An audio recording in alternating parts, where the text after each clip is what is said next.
how much money do you make? What is your current salary? First of all, the reason they ask that is to eliminate you.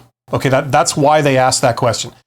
What's going on is that they have no idea how much you're worth. Okay, and I mean like not a clue. This is a very common thing.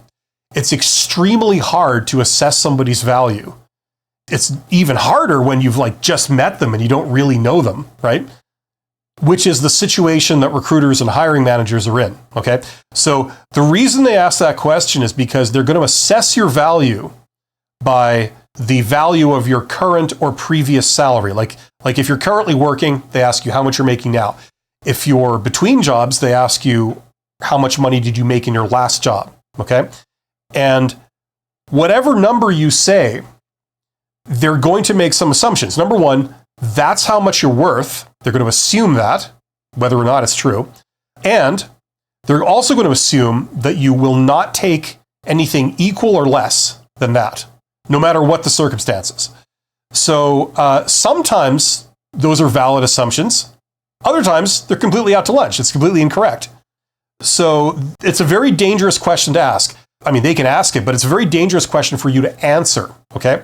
It's bad for you in several ways when you answer that question.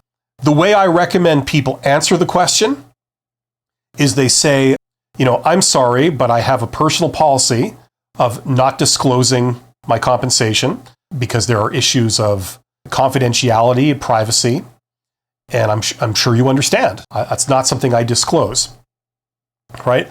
Now, there's pros and cons here.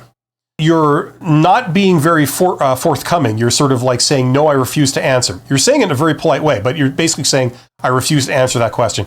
Now, that can be perceived as a con, okay? But it's far worse if you answer that question. The reason why it's bad is because, first of all, if you're making a reasonable amount of money or you're making a decent amount of money, that will be a sudden death elimination for you, more than likely, for this job where they're asking it, okay? The other issue is that they're going to tie you to that value whether or not that's accurate, okay? So number one, they can eliminate you outright if you give them a number, okay? That's very likely, unless you're working for absolute rock bottom prices. The other reason why it's bad is because now the amount of money they will offer you if they don't eliminate you will be tied strongly to the number you've given, okay? So a lot of people feel a pressure to like lowball themselves and say, I only make like minimum wage or something, because they don't want to be eliminated, right? But then they have the problem of like, okay, well, if you get this job, they're going to offer you minimum wage, because you just basically conveyed to them that that's what you're worth, right?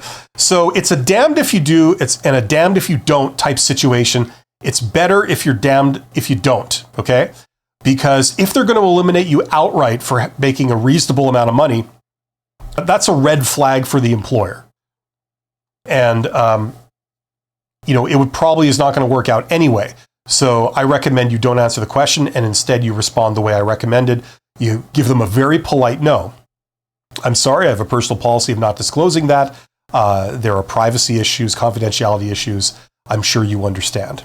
And if they ask you again, you give the same answer again with a smile on your face. It's like, I'm very sorry, but like I said, I can't disclose that. I have a personal policy. I can't do that. There's privacy issues. It's confidential information.